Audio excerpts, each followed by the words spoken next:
அஸ்ஸலாமு அலைக்கும் வரஹ்மத்துல்லாஹி வபரகாத்துஹு. நான் வந்து 2023 முரட்டுவ பேப்பர்கிட்ட இதுவரைக்கும் 30வது கேள்வி வரைக்கும் பார்த்துக்கிறோம். 31வது கேள்வி வந்து இன்றைக்கி பார்ப்போம். சரியா? ஓகே. 31வது கேள்வி வந்து தாக்க இயக்கவியல் சம்பந்தமான கேள்வியாக கேட்டுக்கிறாங்க.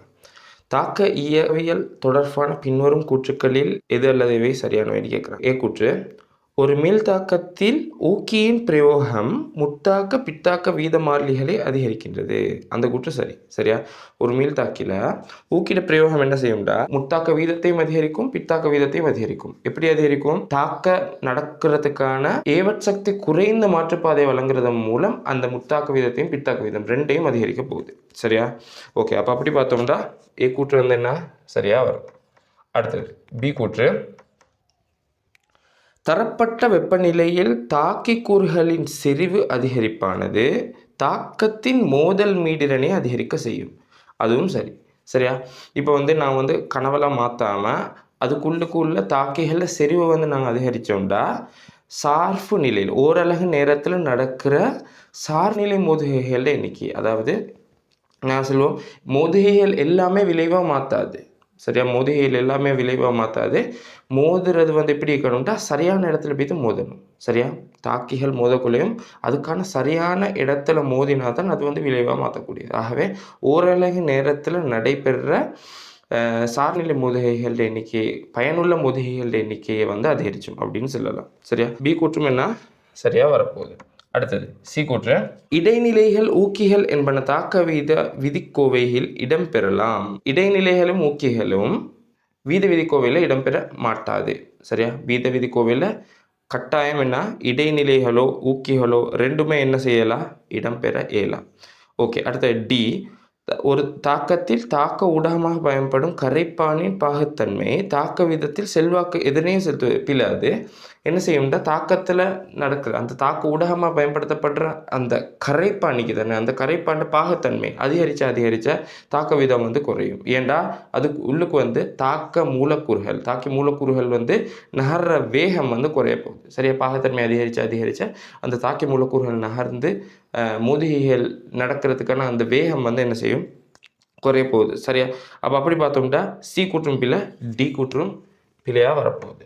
அப்போ இன்னைக்கு சரியான ஆன்சர் வந்து என்ன வரும்டா, ஏயும் பியும் வரும். ஸோ ஃபஸ்ட் ஆன்சர் வரப்போகுது. ஃபஸ்ட் ஆன்சர் இங்கே சரியான ஆன்சராக வரப்போகுது. சரி, இப்போ 32வது கேள்வி பார்ப்போம். இங்கே ஒரு கட்டமைப்பு ஒன்று தந்திராங்க, HO.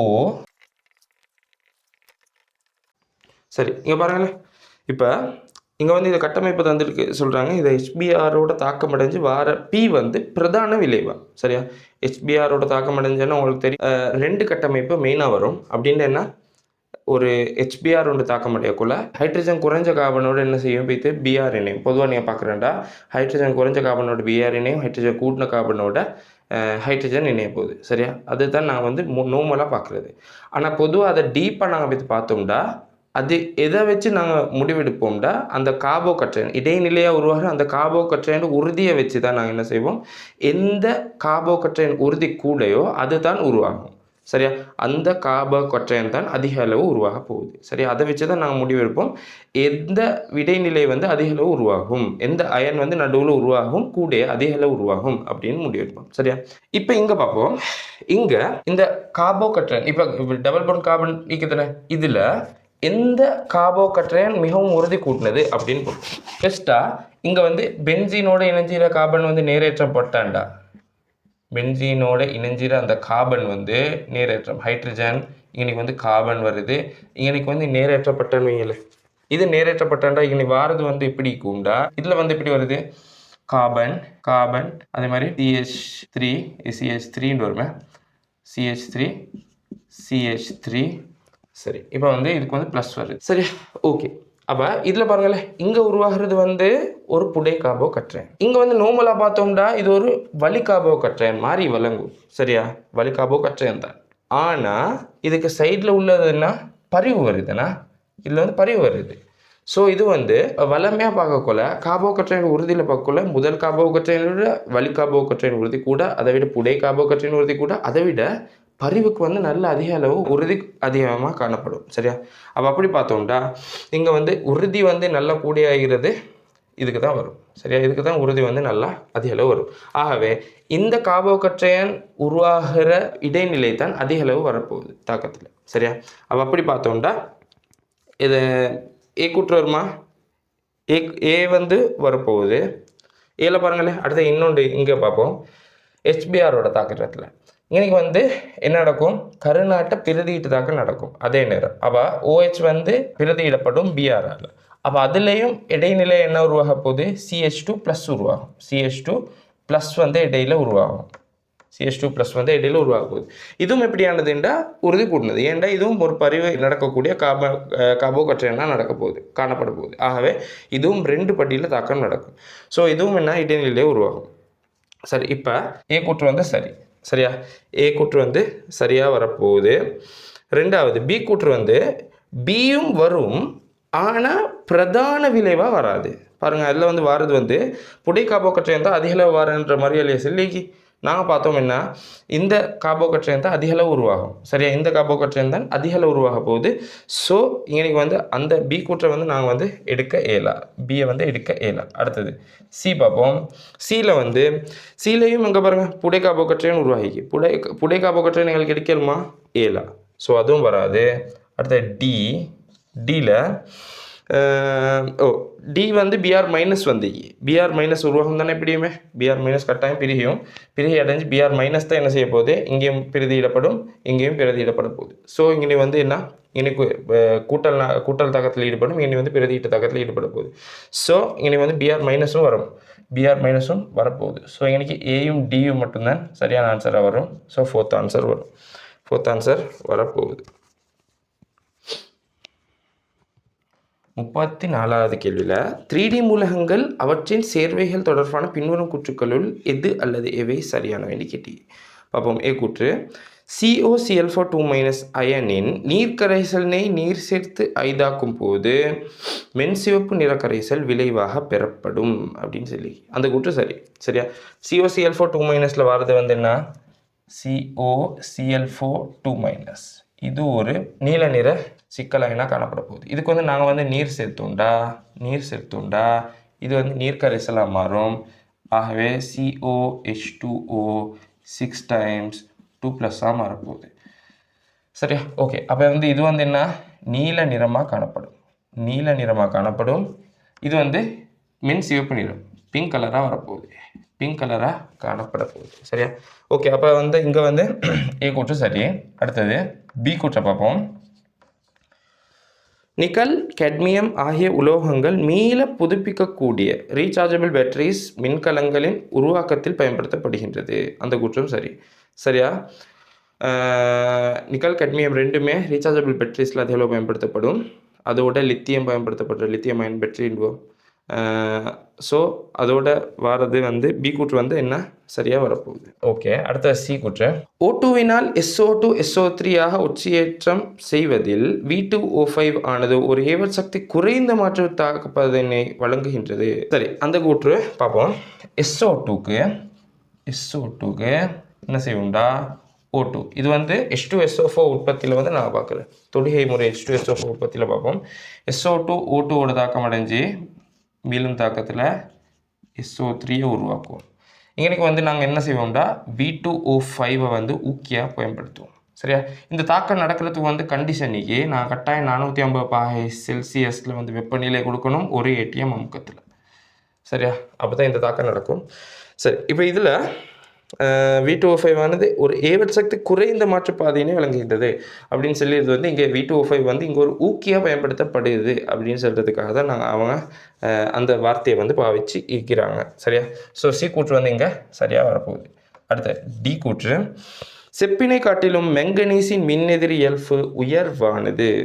சரி, இப்போ மின்னெதிரி இயல்பு பார்த்தோம்டா சரியா இப்படி தான் வரும். Scandium, titanium, vanadium, chromium, manganese, iron, cobalt, nickel, copper, zinc. இந்த ஓர்டரில் தான் என்ன செய்ய போகுது? வரப்போகுது. இந்த ஓர்டரில் தான் மின்னெதிரி இயல்பு வரப்போகுது. இதில் வந்து கொப்பர் செப்புக்கு வந்து அதிக கொஞ்சம் மின்னெதிரி இயல்பு நல்லாவே கூடியிருக்கும். 1.9 கிட்ட வரும். நிக்கல், கோபோல்ட், எஃபிக்கெல்லாம் 1.8ன்ற மாதிரி வரப்போகுது. சரி, இப்போ பார்ப்போம். இங்கே வந்து செப்பினை காட்டிலும் மெங்கனீஸ்ட மின்னெதிரி எல்ஃபு. செப்பு வந்து இங்கேக்கு 1.9 கிட்டால வருது. இங்கே வந்து மெங்கனீஸ் வந்து கிட்டத்தட்ட 1.5 கிட்டால வரும். சரியா? மெங்கனீஸ் நல்லா குறைவாக காணப்படும். ஆகவே இது வந்து டி கூற்று வந்து என்ன பிழையாக எடுப்போம். சரியா? மெங்கனீஸ் உயர்வுன்றது என்ன சொல்கிறான்? ஸோ அந்த கூற்று வந்து பிழையாக வரும். ஸோ இனி வந்து சரியான கூற்றுகள் வந்து வாரது வந்து பிஎம்சியும். ஸோ 2வது ஆன்சர் வரும். 2வது ஆன்சர் இதுக்கு சரியாக வரப்போகுது. ஓகே, சரி. 35வது கேள்வி. சேதன ரசாயன தாக்கத்தில் உருவாக சாத்தியமான இடைநிலைகளாகிய கார்போகற்றயன்கள், கார்போ அன்னியன்கள், கார்பன் மூலிகங்கள் தொடர்பான பின்வரும் கூற்றுக்களுள் எது அல்லது எவை தவறானவைன்னு கேட்டீங்க. சரி, இப்போ பார்ப்போம். ஏ வந்து ஏல கேட்குறாங்க, பிணைப்பு கோணம் ப்ளஸ் CH3 அடுத்தது CH3 மூலிகம், அடுத்து CH3 மைனஸ் எனும் போக்கில் அதிகரிக்கின்றதுன்றாங்க. CH3 மைனஸ் எனும் போக்கில் அதிகரிக்கிறது பிணைப்பு கோணம். சரி, இப்போ பார்ப்போமே. இங்கே CH3 ப்ளஸ்ட கட்டமைப்பு எப்படி வரும்? இந்த கார்பனில் வந்து தனிச்சோடி இலத்திரன்கள் காணப்படாது. இங்கே வந்து ஏற்கனவே ஒரு இலத்திரன் பற்றாக்குறையாக காணப்படுது. சரியா? ஆகவே இங்கே வந்து 3 பிணைப்பு சோடிய இலத்திரன்கள் மட்டும்தான் காணப்பட போகுது. ஸோ இங்கே வந்து கார்பன், ஹைட்ரஜன் ப்ளஸ் இப்படி தான் வரப்போகுது. CH3 மூலிகத்தில் எப்படி வரும்? CH3 மூலிகத்தில் வந்து ஒரு இலத்திரன் காணப்படும். ஹைட்ரஜன் இப்படி வரப்போகுது. CH3 மைனஸில் எக்ஸ்ட்ராவாக ஒரு இலத்திரன் காணப்படும். ஒரு தனிச்சோடி இலத்திரன் காணப்பட போகுது. ஸோ இதில் வந்து ஹைட்ரஜன் இங்கே தனிச்சோடி இலத்திரன் ஒன்று வரப்போகுது. சரியா? ஓகே, அப்போ இங்கே வந்து பிணைப்பு கோணம் அன்னளவா இல்லை அன்னளவா 120 பாகையாக காணப்படும். சரியா? இது வந்து எப்படியுமே 120 பாகை விட குறைவாக தான் காணப்பட போகுது. சரியா? 120 பாகை விட குறைவாக தான் வரும். 120 பாகை விட குறைவாக தான் வரப்போகுது. இது வந்து இங்கே வந்து கிட்டத்தட்ட நான்முகி ஷேப்லேருந்து நான்முகி வடிவத்திலேருந்து ஒரு தனிச்சோடி இலத்திரனா மாறியதால் எங்களுக்கு வந்து இது வந்து கிட்டத்தட்ட 107 பாகையாக எடுக்க இயலும். ஸோ அப்படி பார்த்தோம்டா எப்படி மாறுது? இதுக்கு பிணைப்பு கோணம் இந்த இறங்கு வரிசையாக பேத்தி. ஆகவே இங்கே வந்து அதிகரிக்கின்றதுன்றதால அந்த கூற்றை வந்து நாங்கள் இங்கே பிழையாக எடுப்போம். அடுத்தது பி கூற்று. கார்பன் அணுவின் மின்னெதிரி எல்ஃபு CH3 மைனஸ், கார்பன் மூலியம் CH3 ப்ளஸ் இப்படி அதிகரித்தது அப்படின்னு சொல்கிறாங்க. அதுக்கு நாங்கள் ஃபஸ்ட்டு என்ன பார்ப்போம்டா, கலப்பை பார்ப்போம். சரியா? இங்கே வந்து கலப்பை என்ன வருது? sp2 வருது. இங்கே வந்து sp3 வருது. அதே மாதிரி இங்கே sp3 வரப்போகுது. சரியா? ஓகே, கலப்பு. அடுத்தது வந்து பார்ப்போம் என்ன, மைய அணுவில் ஏற்றமிக்கான்னு பார்ப்போம். மைய அணுவில் வந்து ஏற்றமிக்கா, இதில் வந்து மைய அணுவில் வந்து +1dக்கு, இங்கே வந்து இல்லை, இங்கே மைனஸ் வருது, இங்கேயும் -1 வருது. ஸோ இன்னைக்கு இதோடய எங்களுக்கு வந்து நிப்பாட்டி கொள்ளலாம். இதை விட போகிறேன்டா ஒரு CH3 அதுக்கு போகிறோம் மைய அணு சுற்றி அணுக்களை வந்து பார்ப்போம். சரியா? ஆகவே அவ்வளோக்கு நாங்கள் போக தேவையில்லை. இதோடய எங்களுக்கு வந்து முடிச்சு கொள்ளலாம். ஆகவே இங்கே வந்து கலப்பு வந்து sp-க்கு வந்து sp2-வை விட கூட, sp2-க்கு வந்து sp3-யை விட அதிகம். அப்படி பார்த்தோம்னா sp2 இங்கே வரத்தால் மின்னெதிரி எல்ஃபு கட்டாயம் CH3 ப்ளஸுக்கு அதிகமாக வரும். அடுத்தது sp3 அப்போ அடுத்த ஸ்டெப்புக்கு போவோம். இங்கே வந்து மைய அணுவில் வந்து ஏற்றம் ஈக்கான்னு பார்ப்போம். மைய அணுவில் வந்து ஏற்றம் காணப்படுது. இங்கே வந்து மைனஸ் வருது, இங்கே வந்து பூஜ்ஜியம். ஆகவே ப்ளஸ்ஸை விட மைனஸுக்கு வரும், ப்ளஸ்ஸை விட பூஜ்ஜியத்துக்கு வரும், பூஜ்ஜியத்தை விட மைனஸுக்கு குறைவாக வரும். ஸோ அப்படி பார்த்தோம்னா பூஜ்ஜியத்துக்கு வந்து மைனஸை விட கூடன்றதால மின்னெதிரி எல்ஃபு இப்படி வரப்போகுது.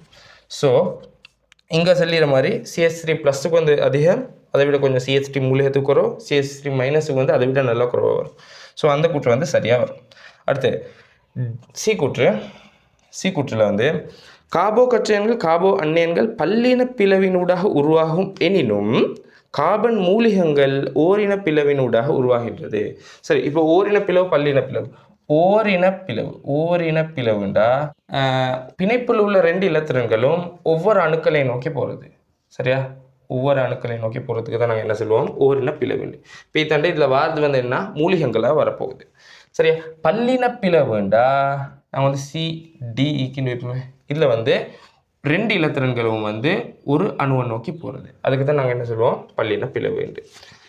சரியா? ஓகே, அப்போ இங்கே பல்லின பிளவால் போகல, இங்கே வந்து ஒரு அணு வந்து அன்னையனாக மாறும், ஒரு அணு வந்து கற்றையனாக மாறப்போகுது. ஆனால் ஓரின பிளவில் வந்து அப்படி இல்லை, 2 அணுக்களும் வந்து மூலிகங்களாக தான் மாறும். சரியா? ஓகே. அப்போ பல்லின பிளவினூடாக கார்போ கற்றையன் கார்போ அன்னையன்கள் உருவாகும். அது சரிதானே? கார்போ கற்றையன்களும் கார்போ அன்னையன்களும் வந்து பல்லின பிளவினூடாக உருவாகும். கார்பன் மூலிகங்கள் ஓரின பிளவினூடாகவே உருவாகின்றது. அந்த கூற்றும் சரி. சரியா? ஓகே. அப்போ சி கூற்றும் சரியாக வரப்போகுது. அடுத்தது டியில் வந்து பாருங்கள், கார்போ கற்றையன்கள் இன்னைக்கு வந்து பென்சீன் வளையத்தோட ஒரு CH2+ ஒன்று இணைஞ்சிக்கு, CH2 டபுள் பாண்ட் CH அதோட ஒரு CH+ ஒன்று இணைஞ்சிக்கு. சரியா? அடுத்த வந்து வருது புடை கார்போ கற்றையன் வரப்போகுது. இங்கே நாங்கள் ஃபர்ஸ்ட் டைம் சொன்னோம், வலி கார்போ கற்றையனை விட, முதல் கார்போ கற்றையனை விட உறுதி வந்து வலி கார்போ கற்றையனை கூட, அதை விட புடை கார்போ கற்றையனை கூட, எல்லாத்தையும் விட எதுக்கு உறுதி கூட இருக்கும்? பரிவுக்கு வந்து அதிகமாக காணப்பட போகுது. பரிவுலையும் எதுக்கு அதிகமாக காணப்படும்டா, கூடுதலாக பைபொண்ட் வாரத்துக்கு வந்து பரிவு வந்து அதிகமாக வரப்போகுது. சரியா? ஓகே. அப்போ இங்கே கட்டாயமாக இங்கே புடை கார்போ கற்றையனை விட, மூணாவது உள்ள புடை கார்போ கற்றையனை விட கட்டாயம் முன்னுக்குள்ள பென்சீன் வளையத்தோடு சேர்ந்து உள்ள கார்போ கற்றையனும் அந்த நடுவில் உள்ள கார்போ கற்றையனும் என்ன செய்யும்? அதிக அளவான உறுதித்தன்மை கொண்டதாக காணப்படும். ஏன்டா ரெண்டுலேயுமே பைபொண்ட் வருது. அந்த ரெண்டையும் வச்சு பார்த்தோம்டா, முதலாவது வார பென்சீன் வளையம் இணைந்துள்ள கார்போ கற்றையன்ற உறுதி வந்து ரெண்டாவது உள்ள ஒரு பை பிணைப்பு உள்ள கார்போ கற்றையனை விட உறுதி அதிகமாக வரும். ஏன்டா பென்சீன் வளையத்தில் வந்து 3 பை பிணைப்பு காணப்படுறதால அதோட உறுதி வந்து அதிக அளவு வரப்போகுது. சரியா? ஆகவே அப்போ அப்படி பார்த்தோம்னா இங்கே வந்து உறுதியோட ஏறுவரிசை வந்து பிள்ளையாக தந்துக்கிறாங்க. சரியா? ஃபஸ்ட்டாக ஆகவே குறைவாக புடை கார்போ கற்றையன் வந்திக்கணும். இவங்க வந்து புடை கார்போ கற்றையனுக்கு அதிக அளவாக போட்டிடுறாங்க. ஸோ அப்படி வர்றதால இங்கே வந்து டி கூற்றம் வந்து பிள்ளைண்டு எடுப்போம். ஸோ இங்கே வந்து பிசி 2 மட்டும்தான் சரியாகுது. இதுக்கு வந்து நாங்கள் வந்து ஆன்சர் கொடுப்போம். செகண்ட் ஆன்சரை கொடுக்க போகிறோம். சரி, 36வது கேள்வி பார்ப்போம். பின்வரும் கூற்றுக்களில் எது அல்லதேவே சரியானவைன்னு கேட்குறான். சரி பார்ப்போம். ஏ கூற்று, ஃப்ளோரின் குளோரின் என்பன இருண்ட நிறமுடைய ஈரணு வாயுக்கள் ஆகும். இது அரைவாசி சரி, அது அரைவாசி பிள்ளை, அப்படி தான் பார்ப்போம். சரியா? இங்கே பாருங்கள், ஃப்ளோரின் குளோரின் ரெண்டுமே என்ன ஈரணு வாயுக்களாக வரும். நான் பார்ப்பேன். இப்போ F2 கேஸ், அதே மாதிரி Cl2 கேஸ், Br2 இது ஒரு திரவமாக வரும். I2ன்றது வந்து இப்படியானது சொலிடாக வரப்போகுது. சரியா? ஓகே. இப்போ F2 கேஸ் இது வந்து F2வும் Cl2வும் எப்படியானதுண்டா வெளிரிய நிறமுடைய வாயுக்களாக காணப்படும். வெளிரிய நிறமுடைய வாயுக்கள், அதாவது இது வெளிரிய மஞ்சள் நிறமுடையதாக வரும். அதே மாதிரி Cl2 வந்து வெளிரிய பச்சை நிறமுடையதாக வரப்போகுது. Br2 லிக்விட் வந்து செங்கபில நிறமுடைய வாயுவாக வரும். செங்கபில நிறமுடைய திரவமாக வரப்போகுது. செங்கபில நிறமுடைய திரவமாக வரும். I2 சொலிட் வந்து கரு ஊதா நிறமுடையதாக வரும். கரு ஊதா நிறமுடையதாக வரப்போகுது. இருண்ட நிறமுடைய ஈரணு வாயு இல்லை. ஸோ ஏ கூற்று பிழை. அடுத்தது பி கூற்று, SiCl4 ஆனது குறைந்தளவு நீருடன் தாக்கமடைந்து பல்லின அணுசாலக திண்ம விளைவையும் வண்ணமில கரைசலினையும் விளைவிக்கின்றது அப்படின்னு சொல்லி.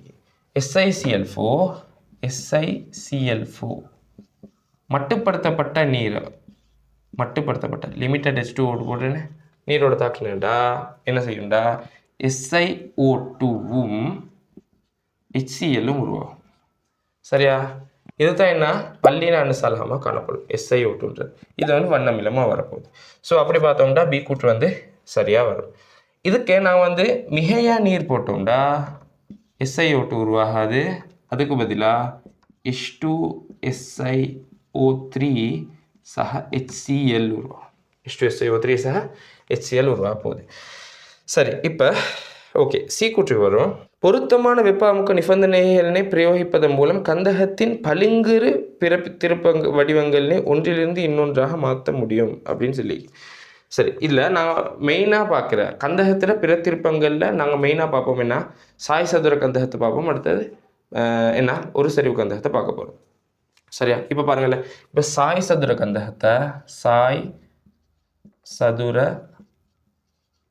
கந்தகம் சாயசதுர கந்தகத்துக்கு நாங்கள் வந்து அதோட வெப்பநிலையை வந்து 95 பாகை சிக்கு மேலே அதிகரித்தோம்டா அது வந்து ஒரு சரிவு கந்தகமாக மாறும். ஒரு சரிவு கந்தகமாக மாறப்போகுது. ஒரு சரிவு கந்தகத்தை வந்து நாங்கள் 95 பாகை சிக்கு கீழே வெப்பநிலையை கொண்டு வந்தோம்டா சாயசதுர கந்தகமாக மாறப்போகுது. ஆகவே ஒவ்வொரு கந்தகத்திற பிற திருப்பமும் அந்த வெப்பநிலையில் வந்து உறுதியாக காணப்பட போகுது. சரியா? ஓகே. அப்போ அப்படி பார்த்தோம்னா ஒன்றிலிருந்து இன்னொன்றாக வெப்பநிலையையும் அமுக்கத்தை மாற்றுறது மூலம் எங்களுக்கு வந்து என்ன செய்யலாம், மாற்ற இயலும். அடுத்து டி கூற்று, எல்லா அமோனியம் உப்புக்களின் வெப்ப பிரிகையின் போதும் நைட்ரஜன் அணுவின் ஒற்சியற்ற எண் மாற்றமடையும். அந்த கூற்று தான் பிழை. அந்த கூற்று பிழையாக வரும். சரியா? ஏன் அதுண்டா எங்களுக்கு வந்து NH4 NO2 ammonium உப்புகளில் NH4 NO2 NH4 NO3 NH4 twice Cr2O7 இந்த 3 சேர்வைகளும் வெப்ப பிரிகையின் போது மட்டும்தான் என்ன செய்யும், நைட்ரஜன் ஒற்சியற்ற எண் மாறப்போகுது. சரியா? இந்த 3 உப்புக்களில் 3 உப்புக்களில் பிரிகையின் போது மட்டும்தான் என்ன செய்யும், நைட்ரஜனில் வந்து ஒற்சியற்ற எண் மாறப்போகுது.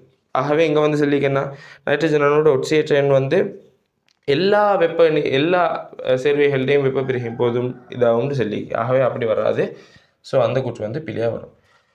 அப்போ பிஎம்சியும் மட்டும்தான் இங்கே சரி. ஸோ செகண்ட் ஆன்சர் இதுக்கு பொருத்தமாக வரப்போகுது. 37வது கேள்வி பார்ப்போம்.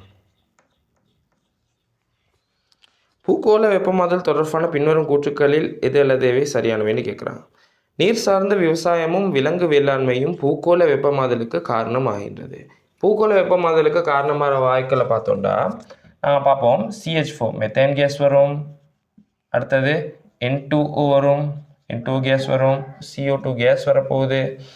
CFC வரும், குளோரோஃப்ளோரோ கார்பன். HCFC வரும். HFC வரப்போகுது. இந்த கீழே உள்ள அலசன்சேர் ஹைட்ரோ கார்பன்கள் வந்து மனிதனால் உருவாக்கப்பட்ட செயற்கையாக உருவாக்கப்பட்ட சேர்வைகளாக வரப்போகுது. சரியா?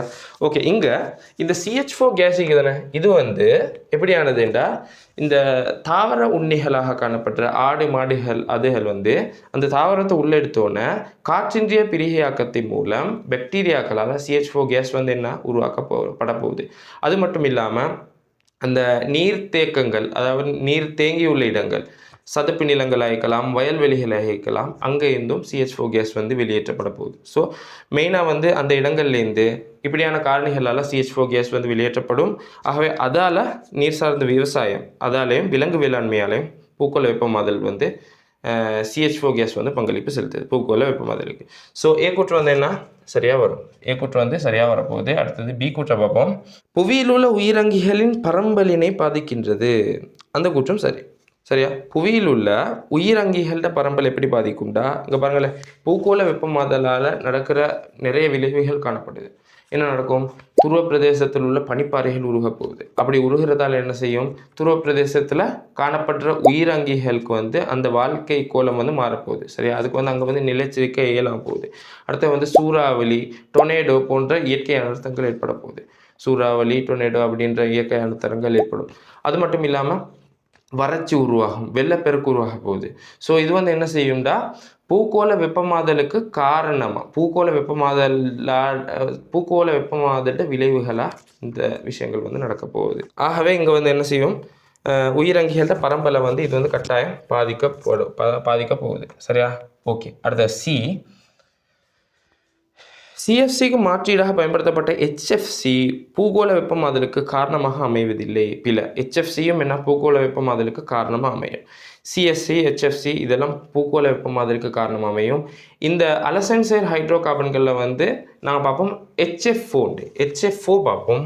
அதாவது ஹைட்ரோ ஃப்ளோரோ ஒலிஃபின்னு சொல்லுவோம். சரியா? இது வந்து எப்படியானதுன்றா பூகோள வெப்பமாதலுக்கு பாவிச்சிடல. சரியா? பூகோள வெப்பமாதலை வந்து என்ன செய்யாது, காரணமாக அமையாது. இதை வந்து நாங்கள் வந்து இப்போ வந்து நிறைய இடங்களில் பாவிச்சிடும் CFC, HFCக்கு பதிலாக. சரியா? ஓகே. HFCயும் எப்படியானது பூகோள வெப்பமாதலுக்கு காரணமாக அமையும். அடுத்த டி கூற்று, CFCவினை விட CO2 பூகோள வெப்பமாதலுக்கு அதிக காரணமாவதால் CO2வின் புவியினை வெப்பமடையும் செய்யும் ஆற்றல். CFC விட CO2 பூகோள வெப்பமாதலுக்கு அதிக காரணமாவதால் CO2வின் புவியினை வெப்பமடைய செய்யும் ஆற்றல் CFCவினை விட உயர்வானது. அது பிள்ளை சரியா. CFC அதாவது அலசன் சேர் ஹைட்ரோ கார்பன்களுக்கு வந்து CO2வை விட கிட்டத்தட்ட 10,000 மடங்கு அதிக அளவு சக்திக்கு என்னதுக்கு பூகோள வெப்பமாதலை உண்டாக்குறது சரியா. ஆகவே அப்படி பார்த்தோம்னா CFCக்கு தான் என்ன செய்யும், CO2வை விட அதிக அளவான பூகோள வெப்பமாதலுக்கான பங்களிப்பு காணப்படும். ஸோ ஏயும் பியும் மட்டும்தான் இங்கே சரியாக வரும். ஸோ 1வது ஆன்சரை கொடுப்போம். அடுத்தது 38வது பார்ப்போம். 38வது கேள்வி வந்து நீரின் வன்மை. நீரின் வன்மை சம்பந்தமானது. நீரின் வன்மைன்ற என்னண்டா சவர்க்காரத்தை நுரைக்க செய்யும் தன்மைக்கு தான் நாங்கள் சொல்லுவோம்னா நீரின் வன்மை. அதாவது சவர்க்காரத்தை வந்து வீழ்படிவாக்கக்கூடிய ஆற்றல் அப்படின்னு சொல்லுவோம். வீழ்படிவாக்க செய்யும் கொள்ளளவு அப்படின்னு ரிசோர்ஸில் வந்து சரியா. ஆகவே நீரின் வன்மைன்றது அதான். நீரின் வன்மையை வந்து 2ஆக பிரிப்போம். நீரின் வன்மையை வந்து 2ஆக பிரிக்க போகிறோம். நீரின் வன்மை அதை வந்து நாங்கள் 2ஆக பிரிப்போம். எப்படின்னா ஒன்று வந்து நிலையற்ற வன்மையை பார்ப்போம். நிலையற்ற இல்லாட்டி தற்காலிக வன்மைங்குவோம்.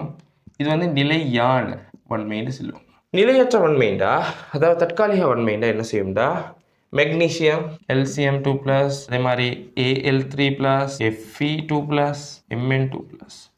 இந்த பல்வலுவலுடைய கற்றையன்கள் தான் என்ன செய்ய போகுது நீரின் வன்மைக்கு காரணமாக அமைய போகுது. மெயினாக மெக்னீசியம் கல்சியம் வந்து இங்கே ஸ்ரீலங்காவில் வந்து இலங்கையில் வந்து என்ன செய்யும் அதிக அளவுக்கு அனுப்பட போகுது. ஆகவே இலங்கையில் வந்து மெக்னீசியம் 2+, கெல்சியம் 2+ தான் என்ன நீரின் வன்மைக்கு வந்து அதிக அளவு பங்களிப்பு செலுத்தும்.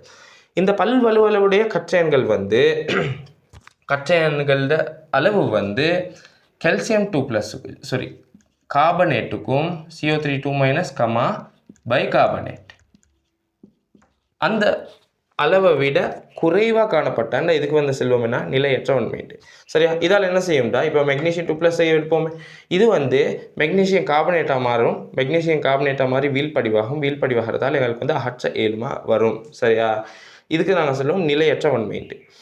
நிலையான வன்மைட்டு என்னண்டா இந்த கற்றையன்கள் வந்து என்ன செய்யும்டா HCO3- CO3- விட CO3 விட என்ன செய்யும்டா அதிக அளவு காணப்படும். இப்படி வாரத்தால் என்ன செய்யும்டா இந்த சேர்வையில் வந்து இந்த கலவையில் வந்து என்ன செய்யும்டா நீரில் உள்ள இந்த பல்வலுவலுடைய கற்றையன்களோட அளவு அதிகமாதலால் என்ன செய்யும்டா இதை வந்து வீழ்படிவாக்க எல்லாம் போகும். ஆகவே இதில் வந்து என்ன நிலையான உண்மையாக காணப்பட போகுது. இதை வந்து நாங்கள் வந்து என்ன செய்யலும்டா இதை வந்து நாங்கள் கொதிக்க வச்சு அகற்றலாம். ஆனால் இதை வந்து கொதிக்க வச்சு அகற்றலாம். கொதிக்க வச்சு அகற்றாமல் எங்களுக்கு வந்து இன்னொரு வேலை செய்யலும் நீரில் கரையக்கூடிய கார்பனேட் அயன்களை வந்து செலுத்துறதால என்ன செய்யணும்டா இது வந்து படிய செய்யணும். Na2CO3 போன்ற நீரில் கரையக்கூடிய கார்பனேட்டுகளை வந்து செலுத்துறதால என்ன செய்யணும்டா இங்கே வந்து நிலையற்ற வன்மையாக மாற்ற இயலும் சரியா. ஓகே, இப்போ கேள்விக்கு போம். ஏ கூற்று நீரின் வன்மையானது சவர்க்காரத்தினை வீழ்படிவாக்கும் கொள்ளளவு என்ன வரையறுக்கலாம். அந்த கூற்று சரியா. ஓகே, அடுத்தது பி நீரில் உள்ள Cl-SO4 செறிவு அதிகரிப்புடன் நிலையுள் வன்மையை அதிகரிக்கின்றது. அந்த கூற்று பிள்ளை. Cl-SO4 என்ன செய்யாது நீர்ட வன்மையில் வந்து பங்களிப்பு செலுத்தாது. பி கூற்று பிள்ளை.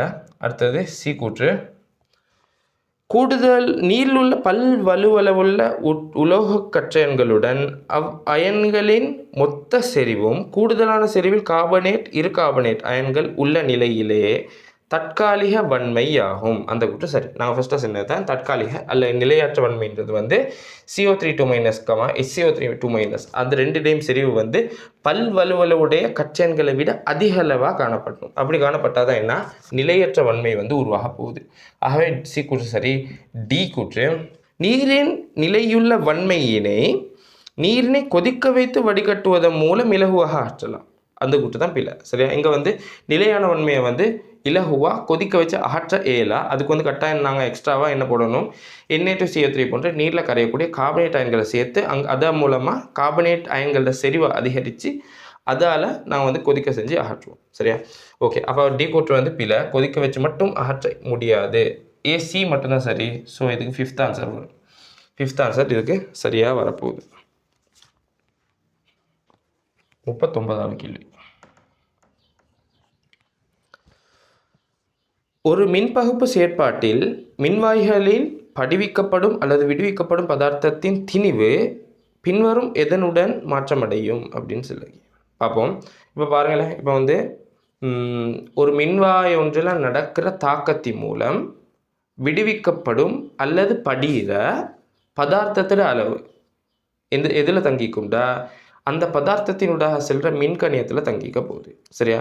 ஒரு மின்வாய் ஒன்றில் நடக்கிற தாக்கத்தின் மூலம் விடுவிக்கப்படுற இல்லாட்டி படிகிற பதார்த்தத்தின் அளவு வந்து அந்த மின்வாயினூடாக செல்லும் மின்கணியத்தின் அளவில் தங்கி இருக்கும் அப்படின்னு சொல்லி. அப்போ வந்து நான் வந்து படிகிற இல்லாட்டி விடுவிக்கப்படுற பதார்த்தத்தின் அளவு வந்து நான் டபிள்யூன்னு எடுக்கிறேன். இது நேர்விகித சமனா மின்கணியத்துக்கு நேர்விகித சமனா வரப்போகுது. மின்கணியம். இப்போ மின்கணியம் கியூக்கு வந்து கியூன்றது ஏற்றத்துக்கு நாங்கள் மின்கணியம்னு சொல்லுவோம். ஆகவே நாங்கள் தெரியும் Q7IT உங்களுக்கு சமன்பாடு ஒன்று தெரியும். Q7IT உங்களுக்கு சமன்பாடு ஒன்று தெரியும். ஆகவே எங்களுக்கு வந்து பதார்த்தத்தின் அளவை வந்து ஐடின்னு போட இயலும். சரியா? ஓகே, இதைத்தான் இவர் ஃபாரடே சொன்னார். அவர்கிட்ட முதலாவது விதியில் இதைத்தான் அவர் வந்து சொன்னார். ஓகே, அப்போ அப்படி பார்த்தோம்னா இங்கே வந்து அந்த மின்வாயினூடாக செல்கிற மின்னோட்டத்தில் தங்கிக்கும். அந்த மின்னோட்டம் எவ்வளோ நேரத்துக்கு செல்கிற இது ரெண்டுலேயும் தான் என்ன செய்ய போகுது, இந்த விடுவிக்கப்படுற அளவு பதார்த்தத்தின் அளவு இல்லாட்டி படிகிற பதார்த்தத்தின் அளவு தங்கிக்க போகுது. சரியா? ஆகவே ஏ வரும் மின்னோட்டம், பி வரப்போகுது மின்னோட்டம் செலுத்தப்படுற நேரம். அது ரெண்டும் தான் இங்கே சரியாக வரப்போகுது. சியும் டியும் பிழையாக வரும். ஆகவே இதுக்கு வந்து ஃபர்ஸ்ட் ஆன்சர் சரியாக வரப்போகுது. அடுத்து 40வது கேள்வியை பார்ப்போம். 40வது கேள்வியில் பல்பகுதிய உற்பத்திகள் தொடர்பான பின்வரும் கூற்றுக்களுள் எது அல்லது எவை சரியானவை கேட்குறாங்க.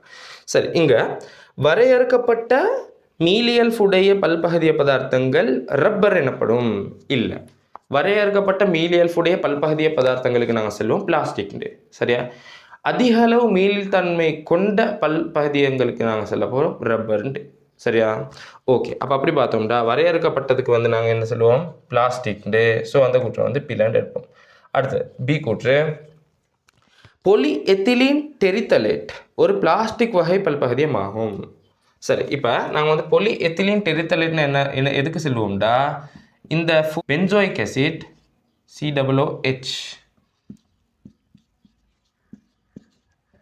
COOH இதுக்கும் பென்சோயிக் ஆசிட்டுக்கும் ஆல்கஹாலுக்கும் CH2OH இது ரெண்டுக்கும் இடையிலான தாக்கத்தின் மூலம் உருவாகிறத தான் நாங்கள் என்ன சொல்லுவோம் பொலி எத்திலீன் டெரித்தலேட்னு.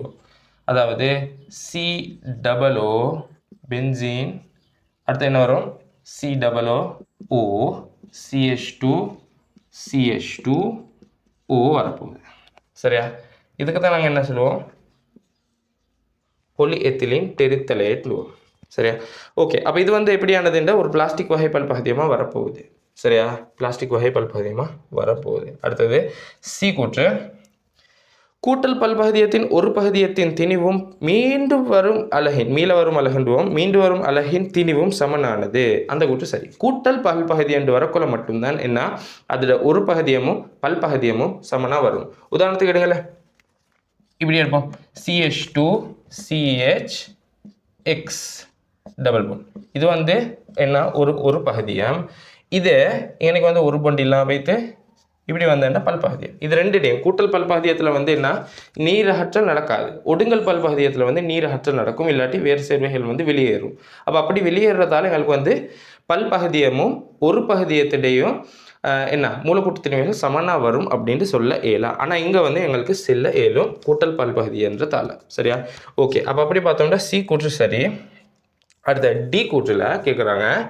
டி கூற்று, பேக்லைட் ஒரு வெப்பம் இருக்கும் முப்பரிமாண பல்பகுதியமாகும். அந்த கூற்று சரி. சரியா? பேக்லைட்டுக்கு வந்து நாங்கள் சொல்லுவோம் ஃபீனோல் ஃபார்மால்டிஹைடும் சொல்ல போகிறோம். சரியா? ஃபீனோல் ஃபார்மால்டிஹைடும் சொல்லுவோம். ஃபீனோல் ஃபார்மால்டிஹைடும் யூரியா ஃபார்மால்டிஹைடும் என்ன செய்யும்டா எப்படியானதுண்டா முப்பரிமாண தன்மையுடையதாக காணப்படும், வெப்பம் இருக்கு தன்மையுடையதாக காணப்படும். வெப்பம் இருக்கு பல்பகுதியம்ன்ற என்னண்டா நாங்கள் அதை வந்து ஒரு முறை சூடாக்கிட்டு அதை வந்து குளிர்விச்சோம்டா மறுக்கணும் எங்களுக்கு என்ன செய்யலாம் சூடாக்கவோ குளிர்விச்சவோ இயலாம். சரியா? அதோட இறுகிடும். சரியா? அதுக்கு தான் நாங்கள் என்ன சொல்லுவோம் வெப்பம் இருக்கு பல்பகுதியம். சரியா? ஓகே, அப்போ பேக்லைட் வந்து ஒரு வெப்பம் இருக்கு பல்பகுதியம், அதோட முப்பரிமாண குறுக்கு பல்பகுதியமாக வரப்போகுது. இது பேக்லைட்டும் ஃபீனால் ஃபார்மால்டிஹைடும். சரியா? ஸோ டி கூற்றம் என்ன இங்கே சரியாக வரும். ஆகவே இங்கே சியும் பிசிடி 3 சரியாக வரதால 5th ஆன்சர் வந்து நாங்கள் இங்கே சரியாக கொடுக்க போகிறோம். சரி, இப்போ வந்து நாங்கள் வந்து 40வது கேள்வி வரைக்கும் பார்த்திரோம். அடுத்த வீடியோவில் வந்து நாங்கள் வந்து 41வதுலேருந்து பார்ப்போம். சரியா? ஓகே. அஸ்ஸலாமு அலைக்கும் வரஹ்மத்துல்லாஹி வபரகாத்துஹு.